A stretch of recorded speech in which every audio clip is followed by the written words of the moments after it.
Hello दोस्तों, नमस्कार। कैसे हैं आप। एग्जामिसिटी पॉइंट में आपका स्वागत है। जैसा कि मित्रों को पता है, आज मैं सामान्य हिंदी का टेस्ट लेके आया हूं, जो प्रतियोगी परीक्षाओं के लिए बहुत महत्वपूर्ण है। लोसेंट की किताब से बहुत ज़्यादा क्वेश्चन परीक्षा में दोस्तों आते रहते हैं, तो ज़्यादा समय बर्बाद करते ना हुए मैं आपका क्लास शुरू करता हूँ। चलिए देखते हैं। पहला हमारा क्वेश्चन है, मूलतः हिंदी में उच्चारण के आधार पर वर्णों की संख्या क्या है। मूलतः हिंदी में उच्चारण के आधार पर वर्णों की संख्या क्या है दोस्तों, ये आपको क्वेश्चन बताना है। जी दोस्तों, जैसा कि हमने बताया कि मूलतः हिंदी में उच्चारण के आधार पर वर्णों की संख्या क्या है, तो इसमें आपको बताना है कि उच्चारण के आधार पर वर्णों की संख्या क्या है। तो आपका अंदाज़ा लग चुका होगा और अब मैं आपको बताता हूँ। मूलतः हिंदी में उच्चारण के आधार पर 45 वर्ण होते हैं। कितने होते हैं मित्रों? ये उच्चारण के आधार पर 45 वर्ण होते हैं। इसमें 10 स्वर होते हैं, 35 व्यंजन होते हैं। ये आपको याद रखना है। अगला क्वेश्चन है, मूलतः हिंदी में लेखन के आधार पर वर्णों की संख्या क्या होता है। आपको अपना गेस लगा सकते हैं कि लेखन के आधार पर वर्णों की संख्या, पहला था उच्चारण के आधार पर, अब है लेखन के आधार पर। तो लेखन के आधार पर मध्यो 52 वर्ण होते हैं। कितने होते हैं? 52। आप इसको, यह आपका 45 हो गया, यह आपका 52 हो गया, आप इसको टिक कर सकते हैं यहाँ से पूरा, ठीक। ये आपका ये हो गया। संयुक्त व्यंजन है, यह आपको समझना है कि इसमें संयुक्त व्यंजन कौन सा है। तो संयुक्त व्यंजन आपको सभी को मित्रों मालूम होगा संयुक्त व्यंजन कौन सा है। तो ये दूसरा आपका सही है, ज्ञा।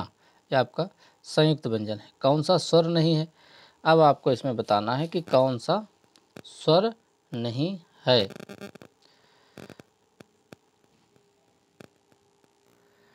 तो आपने अनुमान लगा लिया होगा कि कौन सा स्वर नहीं है, क्योंकि अ उ ए तीनों स्वर हैं, इसलिए ज्ञा यहाँ जो है आपका क्या है, ये स्वर, हाँ ये वाला, सॉरी सर, ये आ उ ए ये क्या है, स्वर है।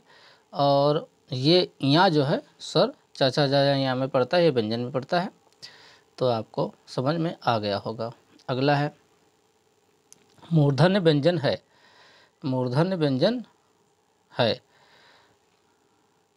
तो आपका अनुमान लग चुका होगा कि मूर्धन्य व्यंजन कौन सा है। जिन लोगों को सूत्र मालूम होगा तो वो लगा चुके होंगे। तो ये वाला डा और ढा आपका क्या है, इसमें ये वाला निशान लगेगा और इसमें डा और ढा लगेगा। ये मूर्धन्य व्यंजन है। छा वर्ण किसके योग से बना है। इसमें ऑप्शन है आपके, क में रा लगी है, सा, फिर का में हलंत लगा है, फिर सा में हलंत लगा है, फिर का में हलंत है, छा में नहीं है, का में हलंत है, सा में नहीं। तो आप इसका अनुमान लगा चुके होंगे। तो ये पहला इसका क्वेश्चन सही है। का में हलंत और सा मिलाकर के क्या बनते हैं, छा बनते हैं। बहुत सारी किताबों में आ भी जुड़ा होता है बीच में, का में हलंत और प्लस आ प्लस सा, तो उसमें ये दोनों में सा लगेगा, इसमें भी सा लगेगा, ये वाला, सॉरी सर, इसमें भी सा लगेगा, हलंत लगेगा और इसमें भी हलंत लगेगा, तब उसमें बीच में आ होगा, तब वो बना। चूँकि अगर ऐसा नहीं है, केवल ऐसा है, तो का में हलंत लगेगा, सा में नहीं लगा है, इसमें सा आ शामिल है, तो ये आपका क्या हो जाएगा, आपका छा हो जाएगा। अगला आप देखते हैं, टा वर्ग नहीं है। टा वर्ग नहीं है,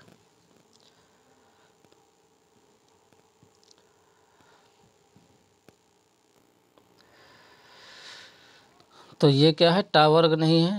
ये ठा भी है, डा भी है, अणा भी है, तो ये यहाँ वाला क्या है, टा वर्ग नहीं है। कौन सा अयोग हुआ है, कौन सा अयोग हुआ है।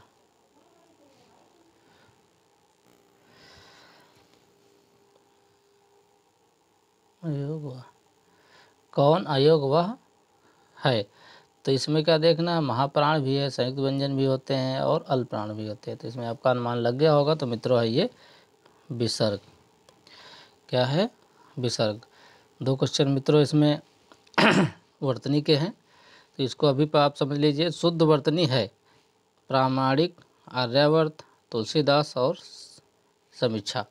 इसमें आपका अनुमान लग जाया होगा, आपने क्या लगाया होगा, आप अपना नंबर देख सकते हैं। ये इसका वाला सही है, प्रामाणिक। शुद्ध वर्तनी अगला क्वेश्चन है। शुद्ध वर्तनी का अगला क्वेश्चन है, आप पढ़ सकते हैं। अन्वेषण, अन्वेषण, अन्वेषण इस तरीके का है और ये अन्वेषण, तो ये आपका पहला वाला अन्वेषण सही होगा।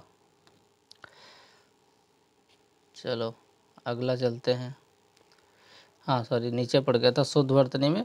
तो अन्वेषण इस तरीके से लिखा, इस तरीके से लिखा, और ये तीनों तरीके से आप देख सकते हैं किस तरीके से है। तो इसमें पहला वाला सही है। अब है अल्पप्राण कौन से हैं, अल्पप्राण कौन से हैं।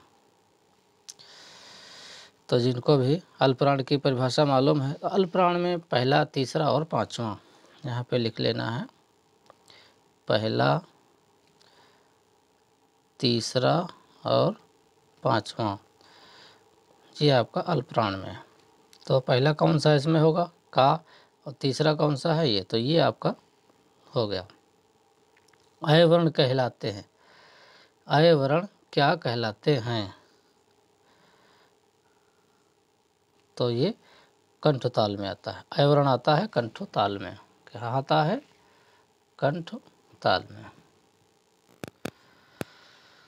अगला क्वेश्चन है दोस्तों, शब्दकोश में पूर्ण वर्ण के बाद क्रम आता है। तो शब्दकोश में पूर्ण वर्ण के बाद क्रम आता है संयुक्ताक्षर का।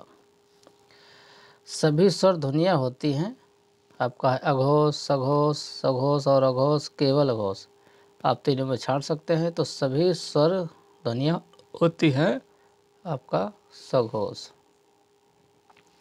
ऊष्म व्यंजन है, ऊष्म व्यंजन है, या, ढ, हा और या, हा और या दोनों, इसमें भी आप देख सकते हैं, इसमें भी देख सकते हैं। तो क्या है, ऊष्म व्यंजन क्या है, हा, ऊष्म व्यंजन क्या है, हा। अगला चलते हैं, भाषाई आधार पर सर्वप्रथम किस राज्य का गठन हुआ था। तो भाषाई आधार पर सर्वप्रथम किसका गठन हुआ था, आंध्र प्रदेश का। अगला है, छा ध्वनि का उच्चारण है, छा ध्वनि का उच्चारण है, छा ध्वनि का उच्चारण है तालव्य, क्या है, तालव्य। संयुक्त, संयुक्त व्यंजन नहीं है, संयुक्त व्यंजन कौन सा नहीं है, इसमें सा नहीं, छा भी है, त्रा भी है और ग भी है। अनुनासिक का संबंध किससे है, केवल नाक से, केवल मुंह से, केवल नाक और मुंह दोनों से, इनमें से कोई नहीं। तो इसका मित्रों क्या सही होगा, नाक और मुंह दोनों से। पश्चिम वर्ण क्या है, पश्चिम स्वर क्या है, पश्चिम स्वर क्या है, ई बड़ा, ज और द, इसमें भी आपका अनुमान लग गया होगा, ये बड़ा है। भाषा की दृष्टि से सबसे छोटी इकाई क्या है, भाषा की दृष्टि से सबसे छोटी इकाई क्या है, तो क्या है मित्रों, वर्ण। भाषा क्या सार्थक इकाई है, भाषा की सार्थक इकाई क्या है, आपका वाक्य है, शब्द है, वर्ण है, अयोग वा है, तो क्या है इसमें, वाक्य।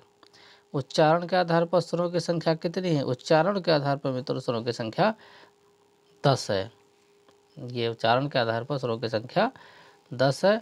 अब है परंपरागत रूप से सब स्वरों की संख्या क्या है, परंपरागत रूप से स्वरों की संख्या मित्रों है 13। अर्धस्वर, अर्धस्वर है, अर्धस्वर है, इसमें देख लीजिए बड़ा छोटा ए ओ, तो दोनों मिला, इसमें ये भी नहीं है, ये भी नहीं है, ये भी नहीं है, तो ये वाला ए है जो अर्धस्वर है। तो ये आपके हमने 25 क्वेश्चन कंप्लीट करा दिए, और मैं आपको वादा दिलाता हूँ ये वर्णमाला से क्वेश्चन थे। टोटल क्वेश्चन जो इसमें हमने आपको कराए हैं ये वर्णमाला के हैं, टोटल कोट 25 क्वेश्चन है, ये देखो वर्णमाला के हैं। इसी तरीके से सुंदर सुंदर आपको हम प्रश्न कराते रहेंगे। अगर मित्रों कायदे से आपने इसको पढ़ लिया तो, अगर मित्रों इसको आपने पढ़ लिया तो हम आपको वादा करते हैं कि इस परीक्षा में कहीं से आपसे कोई क्वेश्चन नहीं छूटने वाला है, क्योंकि इसी वर्णमाला से इसी में से क्वेश्चन आपके फंसने वाले, इससे बाहर नहीं जाएगा। अगर आप मित्रों मेहनत करते हैं तो आप आज का सेशन यहीं समाप्त करते हैं। और यदि आपको हमारे चैनल पसंद आ रहा है, हमारे क्वेश्चन पसंद आ रहे हैं, तो भाइयों को अपने शेयर करिए, सब्सक्राइब करिए, हमारे चैनल को जो घंटी है उसको बजाइए। और हम इसी तरीके से आपके डेली वीडियो लाते रहेंगे और आप ध्यान से और अच्छे से पढ़ते रहिए। धन्यवाद।